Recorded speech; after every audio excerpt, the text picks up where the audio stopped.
E aí? Então, irmãos queridos, vamos à palavra de hoje. Abra sua Bíblia, carta de Paulo aos Colossenses.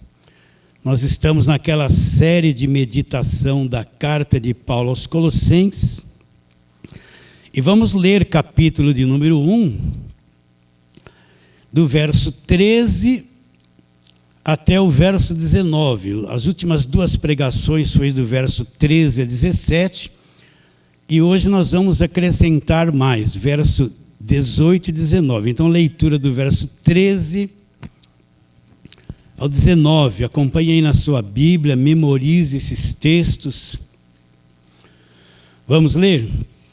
Olha, isso aqui ele já fez.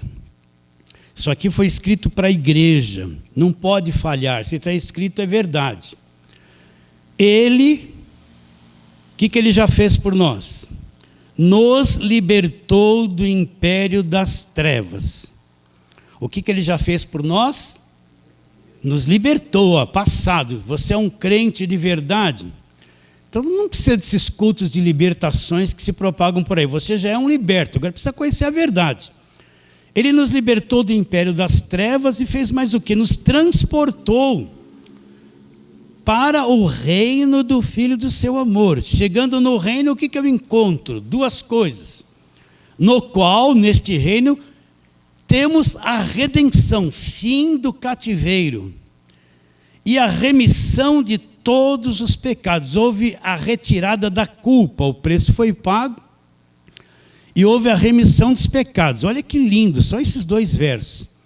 Agora, quem é que fez isto? Ele é a imagem do Deus invisível, o primogênito de toda a criação.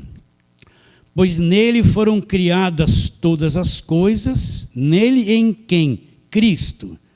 Criada todas as coisas em quais níveis? Sobre a terra e nos céus e sobre a terra, as visíveis dos dois mundos, visíveis e invisíveis, sejam tronos, sejam soberanias, quer principados, quer potestades, tudo foi criado por meio dele e para ele. Agora olha lá, ele é antes de todas as coisas e nele, ele sustenta tudo, nele tudo subsiste.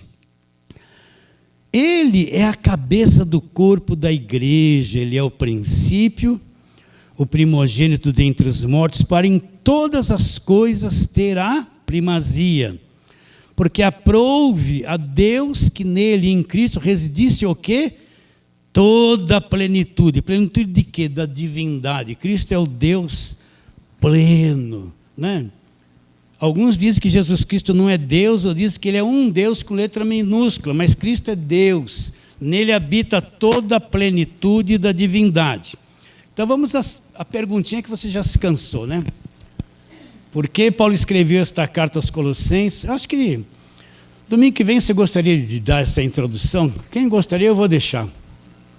Tão bom estar sentado aí, né? Se você quiser, me manda um zap para mim. Fala, pastor, eu vou falar sobre gnosticismo, tá bom? Mas por que Paulo escreveu essa carta aos Colossenses? 4 falsas doutrinas estavam dentro da igreja dos Colossenses. Primeira, asceticismo. Segunda, gnosticismo. Terceira, misticismo. E o pessoal da lei querendo levar a igreja para a velha aliança, para o Velho Testamento. Então, o que é o asceticismo? Toda doutrina que me traz sofrimento, que é um exagero de disciplina na minha cabeça, que me cobra muito, que diz, Deus fez a parte dele 50%, agora você tem que fazer a sua parte, que é os outros 50%. Aí você tem que fazer voto, sacrifício, é um monte de proibições, eles põem diante de você uma lista, você tem que fazer tudo isso, se não fizer, perdeu a salvação. E uma outra lista, se você praticar essas coisas, você perde a salvação e vai para o inferno. Então a pessoa fica ameaçada, se cobra muito dela. E não pode isso, não pode aquilo, não pode tocar naquilo, não pode isso, não pode, um monte de não pode de proibições. E a mente da pessoa ela vai entrando num conflito grande, porque isso cria uma visão de um Deus de lei, um Deus carrasco que aponta dedo, que ele tem intenção de me fazer mal, ele me libertou das trevas, ele me libertou de tudo, mas se eu der mancada, ele traz tudo de volta. Né? Me dá uma visão de um Deus que cobra muito, exige muito e não me dá condições de cumprir nem 10%. E está me olhando. Se eu der uma mancadinha, lá vem as maldições da lei sobre a minha vida. Vocês estão entendendo? Sim ou não? Você já viveu num lugar apertado, cheio de cobranças, te cobravam muito. Tudo é pecado, tudo é um aperto, tudo você vai perder a salvação. E você tem que pagar preço, fazer, sem condições de fazer. Onde está isso aqui? Em Colossenses. Vamos lá, vamos ler os textos. Capítulo 2 de Colossenses, verso 20 em diante, onde Paulo diz: se morreste com Cristo para os rudimentos do mundo, por que, como se vivesses no mundo, vos sujeitais às ordenanças? Olha as ordenanças, olha lá. Não pode mexer nisso, não manuseis isso, não pode provar essas coisas, não pode tocar naquilo, segundo preceitos e doutrina de homens. Isso é produto de mente de homens. E ele diz: pois todas essas coisas com o uso se destroem. Olha lá, tais coisas com efeito têm aparência de sabedoria, como olha lá, um culto de si mesmo. Porém, olha lá, falsa humildade e o rigor ascético, aquele rigor que proíbe, que controla a mente das pessoas, controla a vida das pessoas. A pessoa fica enclausurada dentro de uma igreja cheia de ordenanças de homens e passa sufoco, sofrimento e um monte de coisas. Agora Paulo fala, não tem valor algum contra a sensualidade. Ainda que você pratique tudo isso, você não mata a tua natureza terrena, não mata o poder da carne. A tua carne, ela é contrária a Deus, a tua natureza terrena, ela é contrária a Deus, ela é oposição a Deus. E por mais que você encha a igreja de proibições, não mata as manifestações da carne, não mata a sensualidade da carne. A carne é produtora de tudo aquilo que é errado que você pode imaginar. Você já identificou a sua natureza terrena? Você já descobriu que você não é grande coisa, né? E que você faz mais coisa errada do que certa? Que os seus pensamentos pensam coisas erradas, as suas emoções sentem coisas erradas, e você se propõe a ser perfeito aquele dia inteiro, mas nas primeiras horas você já perde tudo que você gostaria de fazer e não consegue. Isso é um tipo de asceticismo, coisas que trazem sofrimento, doutrinas que trazem sofrimento para as pessoas. Que outra coisa aconteceu na igreja dos Colossenses? O gnosticismo. Onde está? Aí mesmo no capítulo 2. Vamos ler. Verso 18. Ninguém se faça árbitro contra vós outros, pretextando humildade, culto dos anjos, baseando-se em quê? Baseando-se em visões, enfatuado sem motivo algum na sua mente carnal. Então, o que é um árbitro? Você pode me dar uma aula disso. Ele é a autoridade máxima num campo de futebol. Ele expulsa, diverte, começa a partida, termina a partida. Ele é a autoridade máxima. O que é um árbitro na minha vida? É alguém que me controla. É alguém que manda em mim, que dita os meus passos, baseado em quê? Ele tem as visões da cabeça dele, né? Então Deus revela isso para ele, revela aquilo para ele, ele vive tendo revelação. Uma das piores coisas que existe é você estar dentro de uma igreja onde a liderança vive tendo revelação e tudo é controlado na igreja baseado nas coisas que estão na cabeça da liderança, diz que Deus falou, que Deus mostrou, que Deus revelou. Então o árbitro é aquele que começa a comandar a vida das pessoas, baseado nas visões da mente dele, não na palavra de Deus. Baseado nas suas emoções, nos seus sentimentos, naquilo que ele fala que Deus revelou para ele.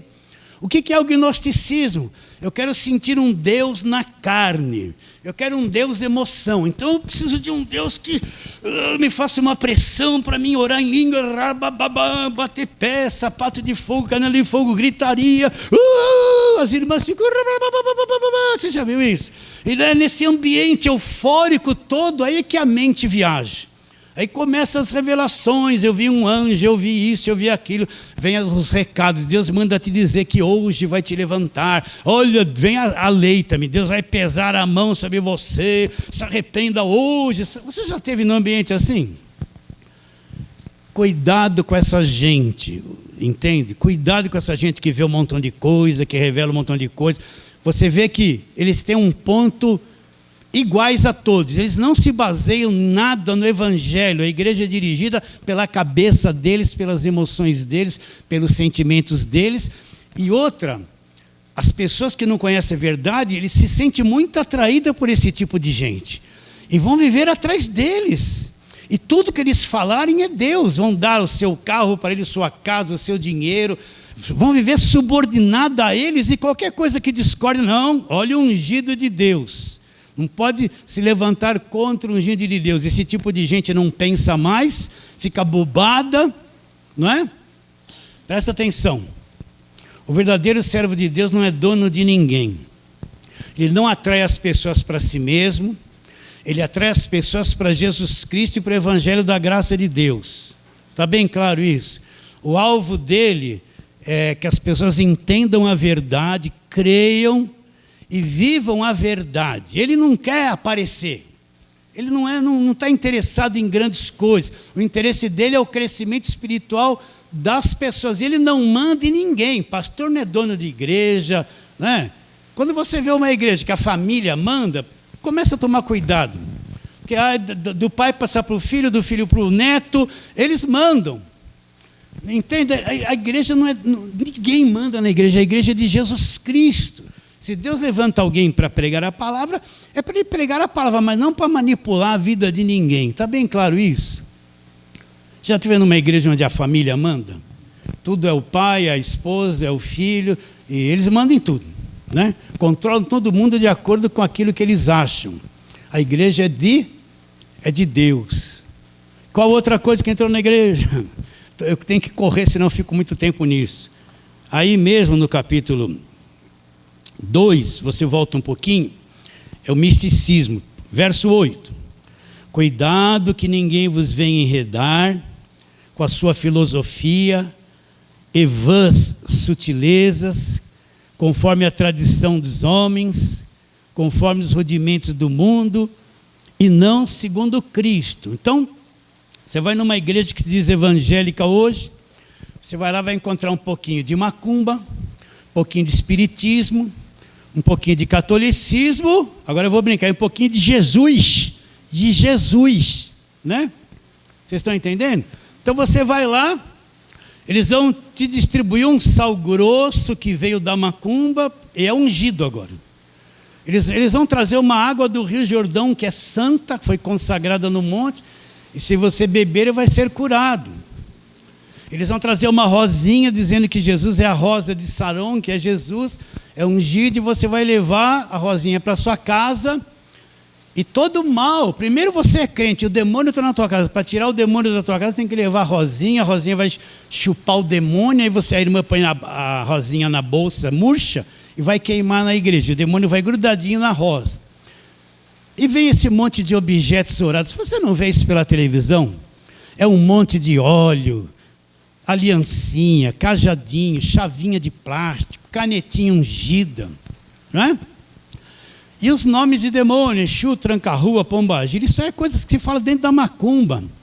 Mas você vê que esse linguajar da macumba está dentro da igreja, eles falam, invocam essas mesmas coisas. Leva uma camisa, dá um nó, põe ela do avesso, aí você vai lá, o pastor vai tirar o nó e tirar a camisa do avesso, a sua vida vai mudar. Então você vai num culto que parece uma macumba, daí que vem os nomes. Sexta-feira forte, sexta-feira de descarrego, banho de descarrego. Eles põem lá 7 líquidos com 7 ervas num saquinho, e a pessoa dá uma oferta, né? E leva aquela porcaria para casa para jogar sobre si, que vai descarregar. Um crente não precisa de descarrego, gente. O crente já foi liberto do império das trevas, ele já é salvo. Jesus Cristo não é alguém fraco, que te salvou e te deixa na mão do diabo, meus irmãos. Pô, se ele me libertou das trevas e vai me devolver para o diabo, ele falhou a obra dele. A obra dele não serviu para nada, o poder dele é restrito. Meus irmãos, vai começar a pingar por aqui, mas não liga não, tá? Então, se eu tivesse na superstição, eu falava, olha a chuva de Jeová, a chuva santa, as gotas ungidas. Uma pausa para respirar. Está me ouvindo bem? Então vamos. Então você vai num culto, tem de tudo lá dentro. Um monte de coisa ungida. E passa lá, tem os passos que davam na macumba, você passa, tem um corredor de sal grosso. O indivíduo passa lá e todo mundo põe a mão na cabeça dele e fica sui, sui, sui. Pior que ele faz isso toda semana, todo mês, há anos que ele faz esse tipo de coisa. E eles continuam indo lá, e quando você vai ver a mente deles, não tem nenhum conhecimento do Evangelho, eles sabem todos os nomes de campanhas, eles sabem de tudo, quantos objetos ungidos, quantas campanhas, quantos votos, mas o Evangelho da graça de Deus, eles não sabem absolutamente nada. Vocês não veem isso pela televisão? Vocês não veem isso sendo pregado e ensinado pela televisão? Sim ou não? Então entrou lá o misticismo. Não esqueça, na igreja hoje tem um pouquinho de macumba, de espiritismo, de catolicismo e um pouquinho de Jesus. Ó a prova. Esse telhado é alumínio, é metal, faz essa barulheira toda, mas vamos. E qual outra coisa? A quarta coisa que entrou lá. Entrou o pessoal da lei, vamos ler aqui. Colossenses 2, versos 16 e 17.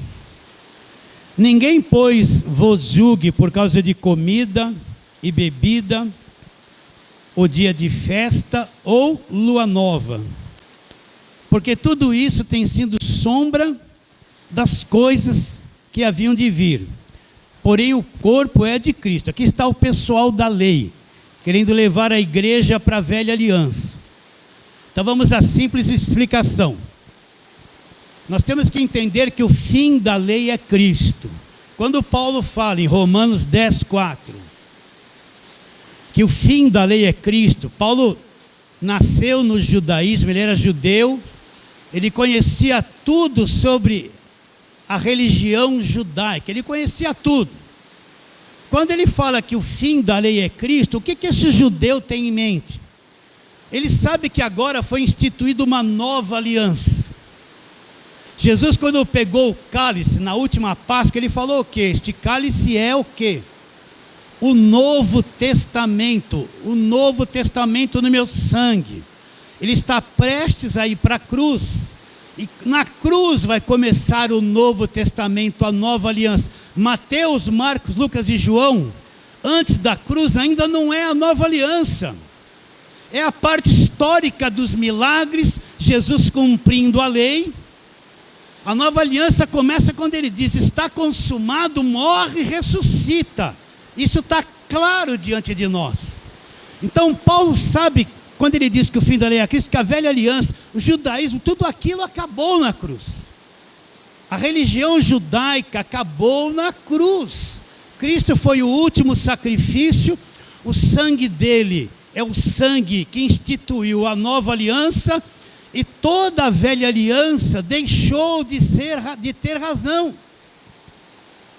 Então a velha aliança, eu preciso conhecer o Velho Testamento, é claro, é tudo muito bonito, mas eu tenho que entender que muita coisa da velha aliança não entra na nova aliança, acabou na cruz. E a maior parte daquele pessoal da velha aliança não conheceram nada do Evangelho da graça de Deus. Por exemplo, só para você entender isso, se você chegasse para Moisés e falasse para Moisés, Moisés, fala aí da obra de Deus.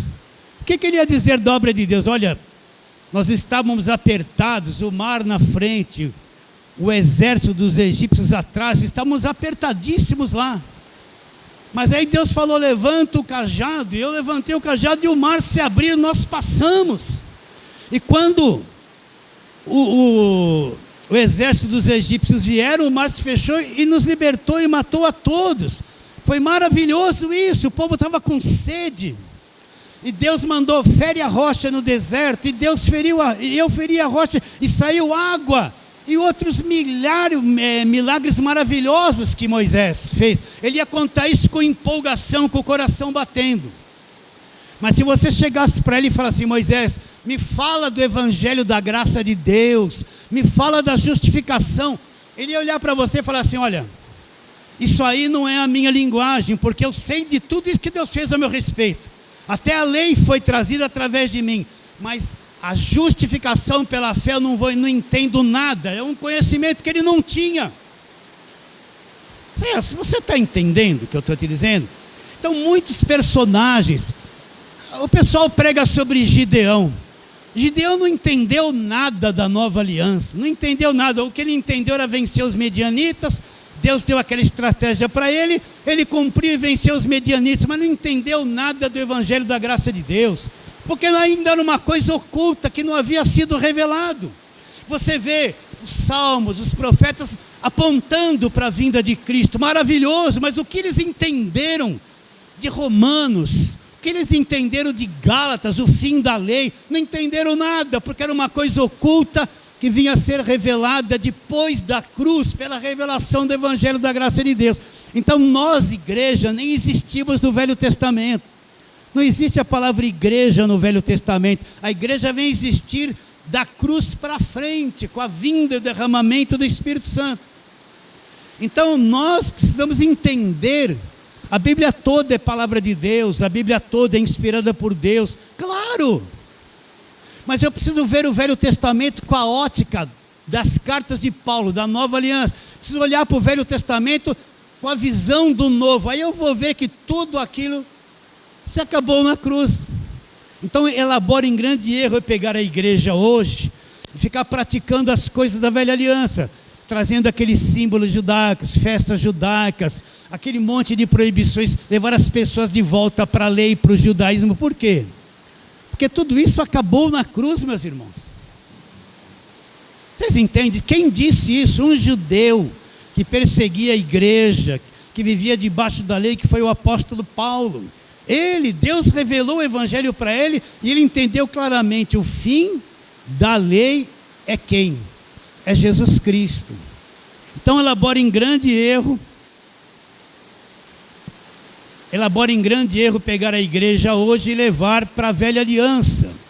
Ensina as cartas de Paulo. Eu vou ter visão clara do que é evangelho nas cartas de Paulo, de Romanos até Hebreus. Leia isso, trabalhe nisso, ensine isso para o povo, que isso vai mostrar o que é realmente o evangelho da graça de Deus.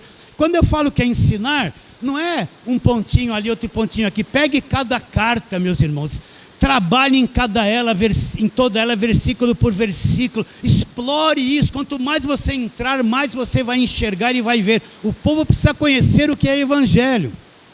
E estas 4 coisas foi o que estavam na igreja dos Colossenses. E aí Paulo escreve essa carta com qual finalidade? De dizer que eles estavam errados, dizer que essas falsas doutrinas levou eles a perder a visão de Cristo. Eles estavam presos nessa enganação e esqueceram da obra da cruz, do trabalho e da obra perfeita realizada por Cristo na cruz do Calvário. Até que nós chegamos nesse capítulo 1,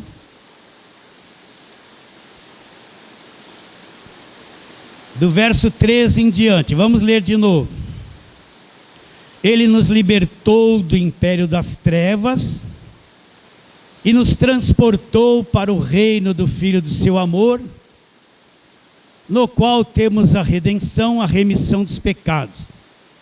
Este é a imagem do Deus invisível, o primogênito de toda a criação, pois nele foram criadas todas as coisas nos céus e sobre a terra, as visíveis e as invisíveis, sejam tronos, soberanias, quer principados, quer potestades.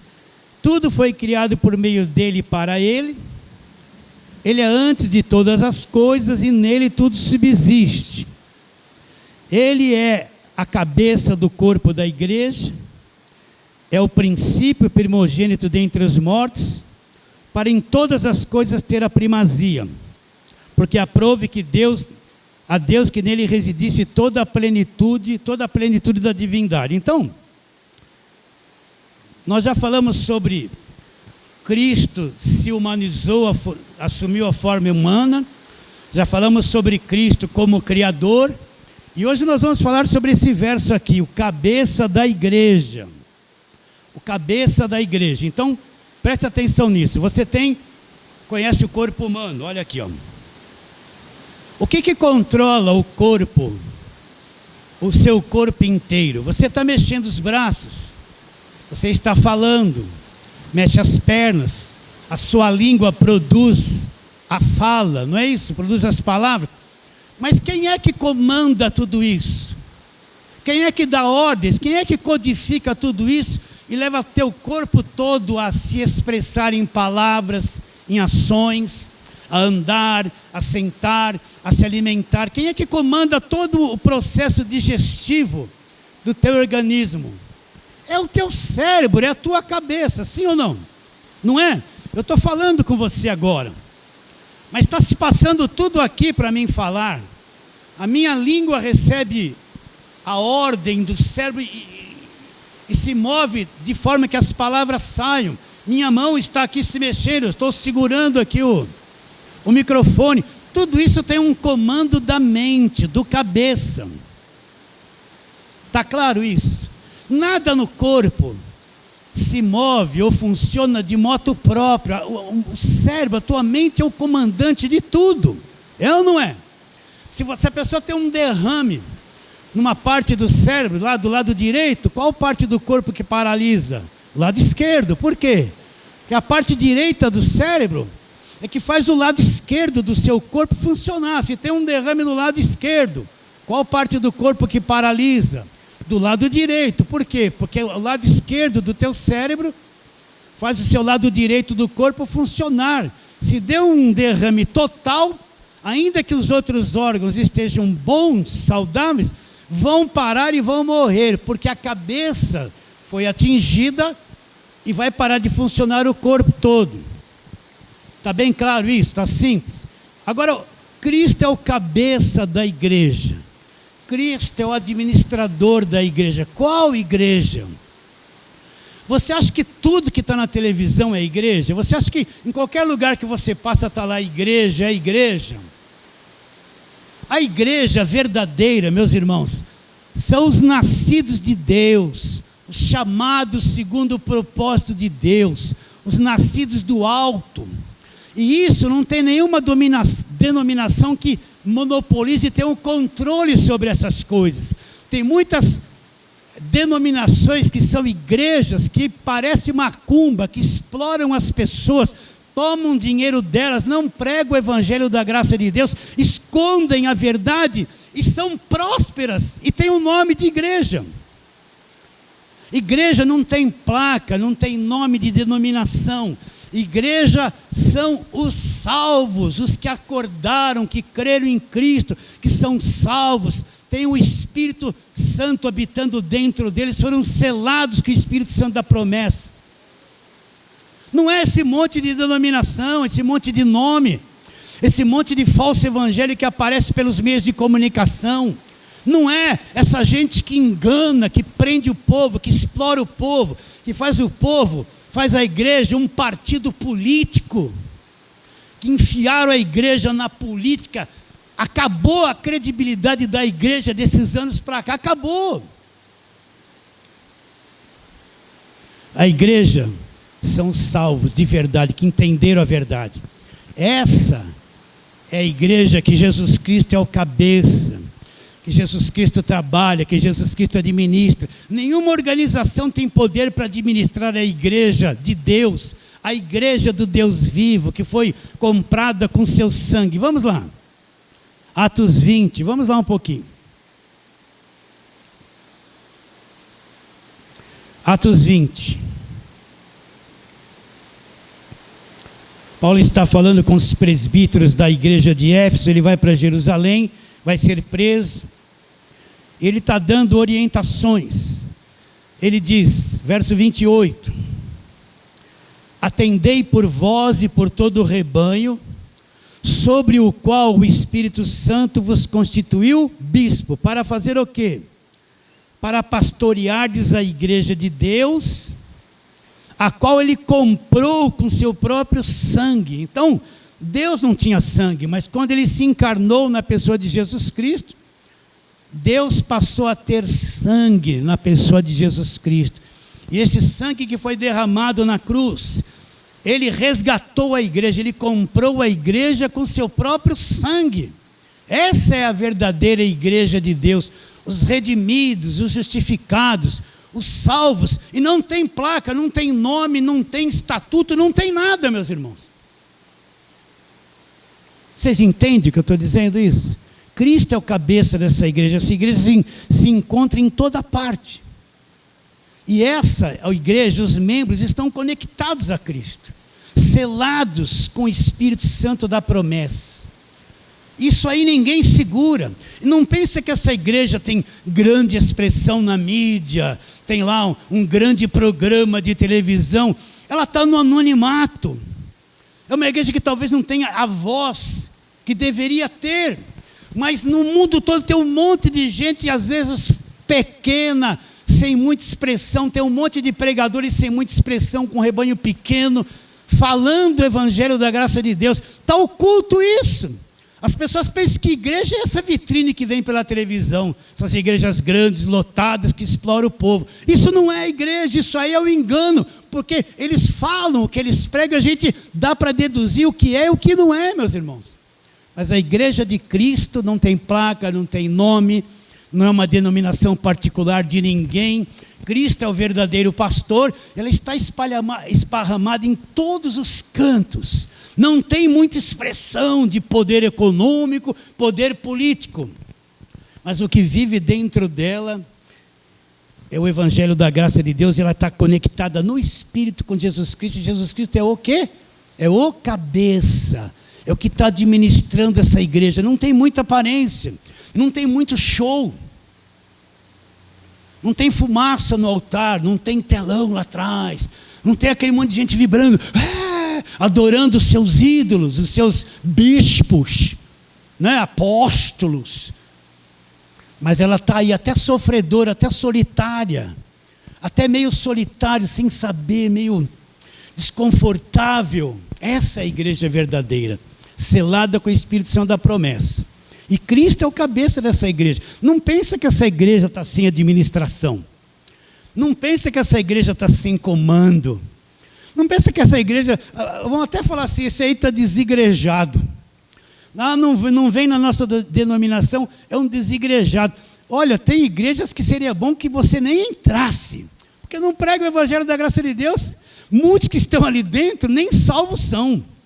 Então eu encontro um monte de gente que tem conversado comigo que não consegue mais ir na igreja. Eu falo, faz até bem. Porque ir num lugar para fazer campanha, voto e sacrifício, é melhor ficar em casa. Leia a tua Bíblia em casa. Enquanto não tem um grupo para se reunir, que ensina a verdade, ora a Deus e medita nas cartas de Paulo. Fica em cima daquilo. Vocês entendem o que eu estou dizendo ou não? Agora, Cristo é o cabeça dessa igreja. Cristo é o teu cabeça. Você entende Ele no teu espírito se comunicando, abrindo o teu entendimento, ministrando na tua vida? Quanta coisa Ele te ensinou, quanta coisa Ele abriu a tua mente. Você está conectado a nele e Ele está te administrando, pode ter certeza disso. Então vamos a alguns textos agora. Efésios capítulo 1. Efésios capítulo 1. Vamos ler uma coisa a partir do verso de número 15.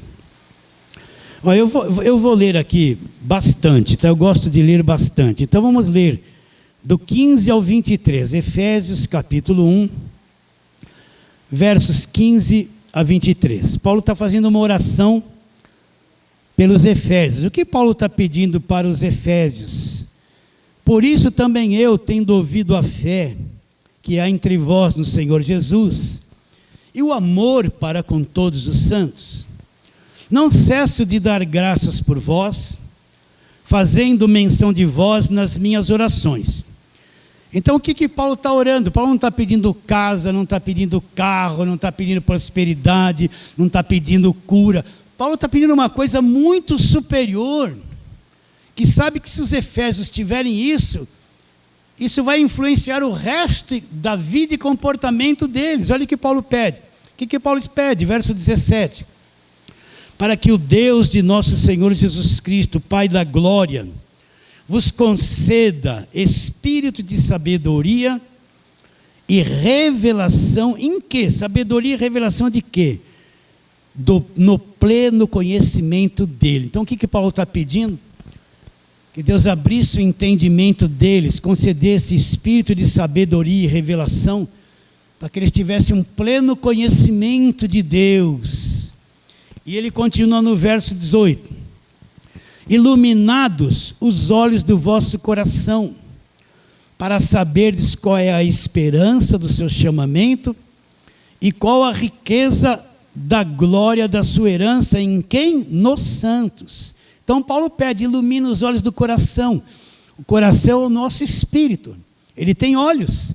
Então Paulo fala, ilumina, que eles enxerguem, abra o entendimento deles, para que eles possam compreender a riqueza de ser um chamado por Deus, a riqueza da obra de Deus na vida deles, né? A riqueza do chamamento. Aí ele diz no verso 19, e qual a suprema grandeza do seu poder para com os que cremos, segundo a eficácia da força do seu poder, o qual exerceu ele em Cristo, ressuscitando-o dentre os mortos, fazendo assentar à sua direita nos lugares celestiais. Agora presta atenção, Deus exerceu o seu poder em Cristo, ressuscitando dos mortos, e fez ele assentar à sua direita, aonde? Numa outra dimensão, nos lugares celestiais. Agora presta atenção nisso, ele é o cabeça. Então ele se assentou acima de todo o principado, se assentou acima de toda a potestade, se assentou acima de todo o poder, de todo o domínio, e de todo nome que se possa se referir, não só no presente século, mas também no vindouro. Olha lá, e pôs todas as coisas debaixo dos pés, e para ser o cabeça sobre todas as coisas, deu o quê? A igreja, qual é o seu corpo? A plenitude daquele que tudo enche em todas as coisas. O que isso quer dizer? Cristo sentou à direita de Deus. Agora presta atenção. Olha a aguinha ungida caindo aqui.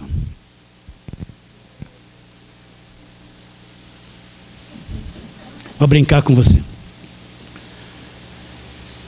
Ele se assentou à direita de Deus acima de todo o principado. Presta atenção, entenda isso. Acima de todo o principado, potestade. Quando ele fala principado e potestade, são tanto principado e potestade, são autoridades espirituais, tanto do bem quanto do mal. Então ele se assentou acima de tudo isso. Acima dos anjos, dos arcanjos, dos serafins, dos querubins, de diabo, de demônios, de força do mal. Acima de tudo isso. E de todo nome que se possa referir, não só no presente século, mas lá no futuro, também no vindouro. Nós não estamos crendo num Jesus Cristo pequeno, gente. O Jesus Cristo, eu sempre falo isso, ele tem 50% do poder e o diabo 50%. Vou brincar de novo, o diabo é aquele cara saradão, ele tem um cabelão, está amarrado aqui com um rabo, tem uma tatuagem aqui de um garfo assim, você olha aqui no músculo dele, é desse tamanho. Ele tem um garfão assim, né? Avermelhado. Né? Ele está lá assim, serião, com um charutão na boca assim, ó, né? E vem Jesus Cristo desses quadros assim, branquinho, olhos azuis assim, ó. Com um coraçãozinho desenhado aqui, com uns, né? E ele está lá de braço, tem uma mesa e está os dois lá atracados. Jesus tirando o braço de ferro com o diabo. E o diabo fortão, e Jesus olha para ele, está até escorrendo suor aqui, escorrendo suor ali. E Jesus está com uma cara assim de aflição, porque parece que está perdendo. E o diabo está... Esse é o quadro que a igreja pinta. O diabo tem 50% do poder, Jesus 50%. E Jesus faz uma coisa e o diabo vem e desfaz. Aí o diabo faz uma coisa e Jesus vem e desfaz. Então eles estão nessa guerra aí. Uma hora um vence, outra hora vence. A igreja está atemorizada. Aí o diabo, meu Deus. Aí o diabo, mas você não viu lá? Ele foi tocar em Jó e Deus permitiu. Permitiu estar na velha aliança. Mas a cruz não havia acontecido ainda. A cruz havia acontecido. Ele estava solto, andando lá em volta da terra. E quando os filhos de Deus se apresentaram, foi o diabo junto. Aquilo é Velho Testamento. Mas na cruz, e despojando os principados e potestades publicamente, os esposos de Espírito, triunfando deles na cruz. Para isso se manifestou o Filho de Deus, para destruir as obras do diabo. Os filhos têm participação comum de carne e sangue, desses também participou, para que por sua morte destruísse o que tinha o poder da morte, a saber, o diabo. Na cruz, o golpe fatal. A cabeça da serpente que foi prometida lá, Gênesis 3,15, que da semente da mulher um feriria a cabeça da serpente, aconteceu, meus irmãos, já aconteceu. O diabo está aniquilado. Se isso não é verdade, mas quando isso aconteceu, no Velho ou no Novo Testamento? No Velho, não. No Novo, sim. Você está antes ou depois da cruz. Essa é a divisão. Então, se ficar com a mentalidade do Velho Testamento, o diabão está forte. Aquele endemoniado gadareno, Jesus desce lá, ele não foi atrás do diabo, o diabo vem atrás dele, aquele homem veio, vieste aqui para nos atormentar antes do tempo. Leia o texto, se ajoelhou e prostrou e o adorou. Aquele um que sabe quando o cachorro faz uma coisa errada, vem aqui, ele vem assim, sabe, ele vem balançando o rabo, ele vem assim, e ele deita para disfarçar, para não apanhar, né? Então o demônio veio ali, incorporado uma legião, Jesus que tenho contigo, se ajoelhou, adorou. Permita-nos, nos autorize, por favor, deixa a gente entrar nos porcos. Isso antes da cruz. Imagine agora que eles foram todos derrotados e vencidos na cruz. Vocês entendem? Então Jesus, ele está acima de tudo isso. Presta atenção, o teu cabeça, aquele que te administra, que fez você entender o Evangelho da graça de Deus, que te comprou com o sangue dele, que administra essa igreja, que é a igreja verdadeira, sem placa, sem denominação, sem nome, sem dono, sem família, mandando em tudo. Ele está sentado acima de tudo, ele é o nosso cabeça. Não tem um poder que se levanta para subjugá-lo, não tem uma autoridade que se levanta, nenhum nome que se levanta, não tem nada neste mundo ou esfera espiritual que tem poder para subjugá-lo, meus irmãos. Ele sentou acima de todas as coisas, acredita ou não? Ele é o nosso cabeça, por isso que a nossa fé está nele. Eu só creio em Cristo, no que ele fez na cruz e em nada mais. Não acredito em homens nenhum ungidos, não acredito em nome de denominação, eu acredito nele, Jesus Cristo, Senhor dos Senhores. Nele está a minha fé e no que ele fez na cruz. Isso é o Evangelho, isso é indestrutível. Ele é o cabeça da igreja. Agora você vê uma igreja amedrontada, que o diabo manda em todo mundo, um crente que está na igreja e acha que o diabo vai entrar nele, né? Você não vê isso? Ele tem que todo dia passar um olhinho na testa, um pastor que às vezes está pior que ele, pôr a mão na cabeça, semanalmente. Ele é templo do Espírito Santo, mas ele acha que o diabo vai entrar nele. Aí procura no Novo Testamento inteiro um demônio que entrou diabo que entrou num crente. Procura lá, Paulo estava no culto, aí um crente ficou endemoniado, Paulo foi expulsar. Não existe isso, meus irmãos. Não existe isso. Então, nós estamos crendo em alguém que tem todo o poder, toda a autoridade, todo o domínio, é o cabeça da igreja. Ele está te administrando, não esqueça isso. Ele que controla o corpo todo da igreja. Controla ou não? Então, acredite, não fique com medo desses dias atuais. Não fique com medo, Apocalipse, apavorado. Você é um salvo, você está fundamentado na verdade. Não fica nessas pregações que mais põem medo do que qualquer outra coisa na vida das pessoas. Só vive amedrontado com medo. Para nós o fim é uma alegria. Para nós essas coisas apocalípticas é uma alegria, nós somos salvos, perto está a nossa redenção, não estamos com medo de nada. As coisas do Apocalipse deixam você meio amedrontado. Então vou ler de novo esse texto. Verso 20. Efésios 1, 20. O qual exerceu ele em Cristo, ressuscitando dentre os mortos e fazendo assentar à sua direita nos lugares celestiais, olha lá, acima de todo principado. Pastor, acima de tudo, de qualquer poder, de qualquer coisa, sim. Acima de toda potestade, sim. Acima de poder, de domínio e de todo nome que se possa referir, não só no presente século, mas também no vindouro, sim. Olha agora. E pôs todas as coisas debaixo dos pés. E para ser o cabeça sobre todas as coisas, o deu à igreja. Então, e pôs todas as coisas debaixo dos pés.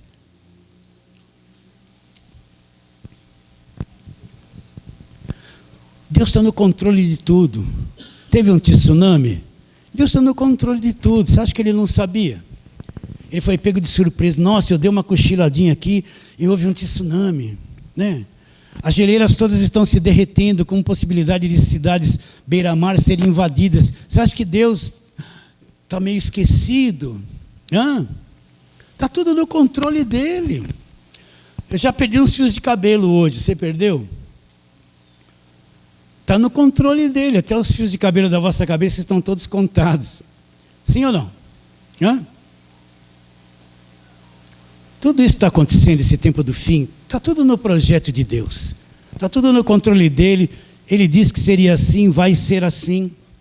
Vai ser assim. Não fique apavorado. Olha, aconteceu isso. Olha, aconteceu aquilo. Olha, aí você vê um monte de crente. Senhor, livra. Está amarrado o diabo, está amarrado. Eles não percebem que a palavra de Deus se cumprindo. Quando acontecem essas coisas, Senhor, graças a Deus, eu tive discernimento.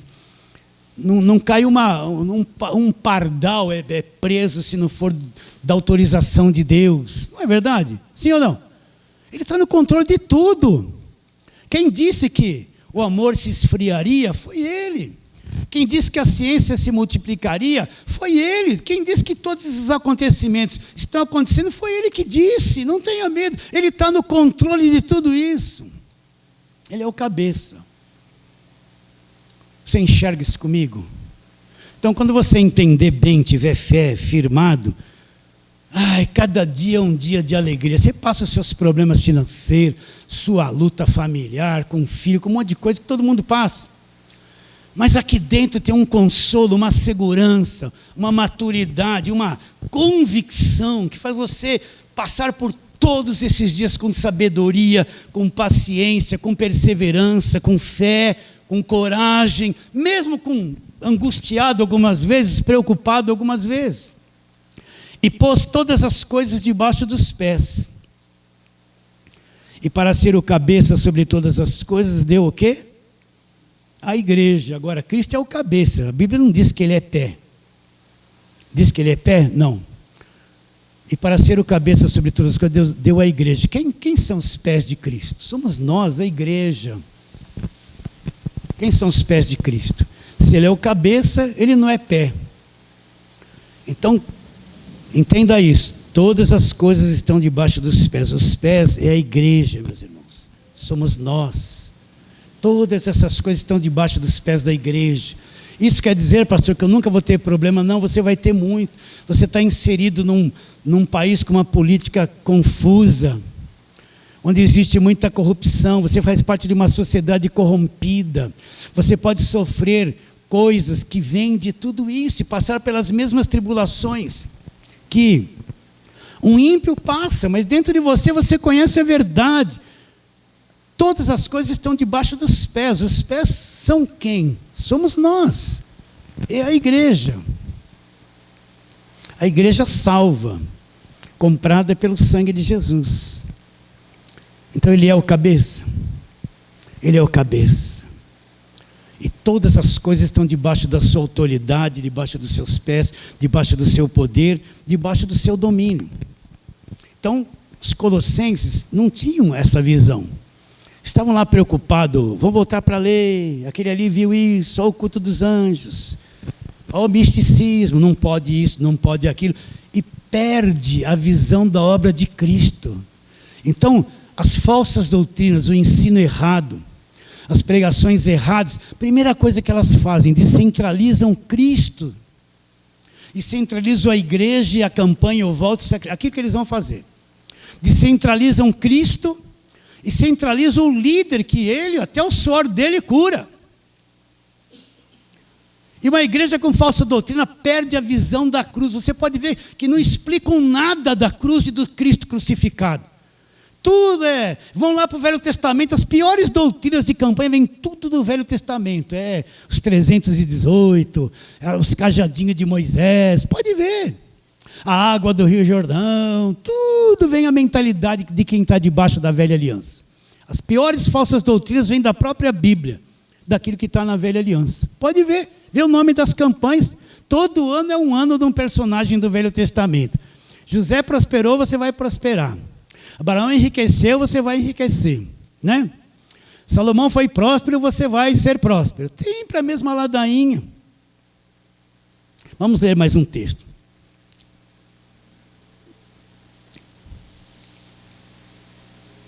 Colossenses capítulo 2, nós estamos no 2, né?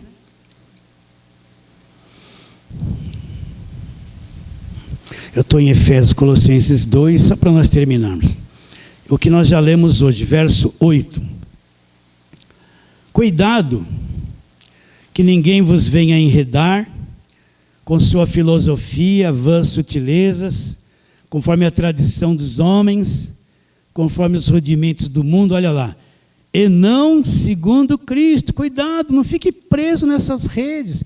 Não deixa ninguém prender você nessas redes, essas falsas doutrinas, essas igrejas mais mercenárias. Eu insisto em dizer isso, eu gostaria de não falar isso, mas precisa. E a pessoa fica enredada lá em campanha, voto de sacrifício, anos. Cuidado que ninguém vos venha enredar com a sua filosofia, as sutilezas, as tradições dos homens, os rudimentos religiosos do mundo, né? Mas nada disso está em Cristo, não segundo Cristo.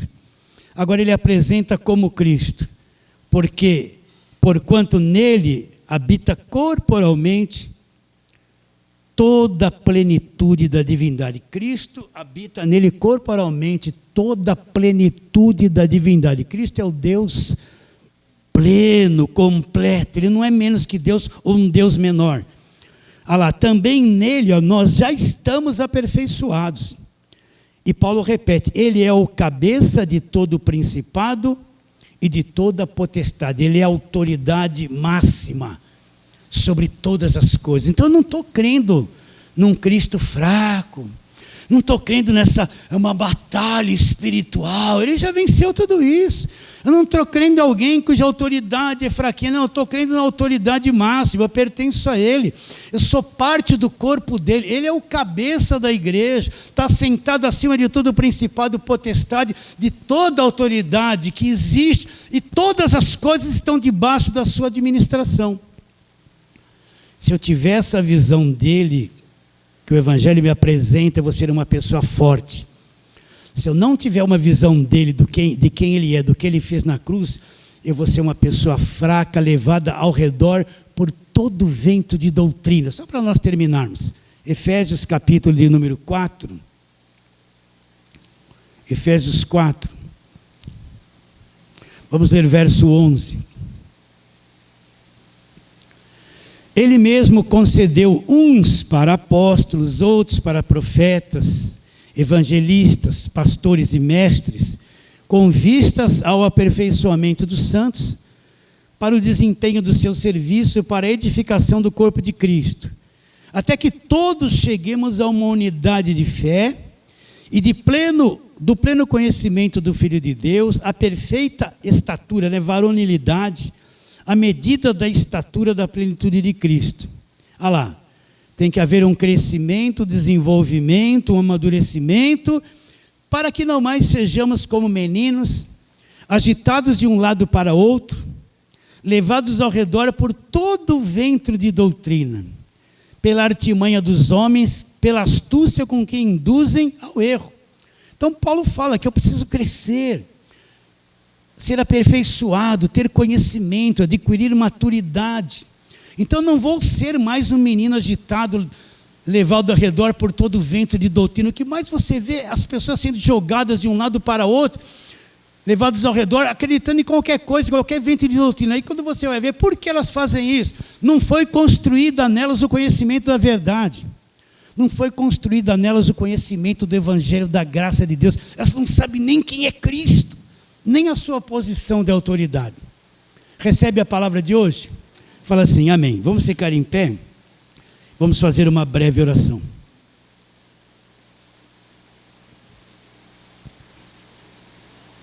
Feche os seus olhos se assim você quiser e vamos orar. Senhor, nós te adoramos profundamente, Senhor.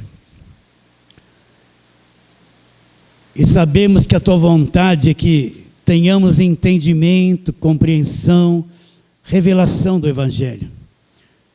É a tua vontade, por isso, aonde chegar esse arroz com feijão que foi pregado, essa coisa simples, Senhor, alcance a mente, o coração das pessoas e eles sejam despertados para a verdade do Evangelho da graça de Deus, sejam despertados para o Cristo crucificado, o Cristo ressuscitado, as bênçãos que vieram da cruz. Eles acordem, Senhor, profundamente e tenham revelação da verdade do Evangelho da graça de Deus.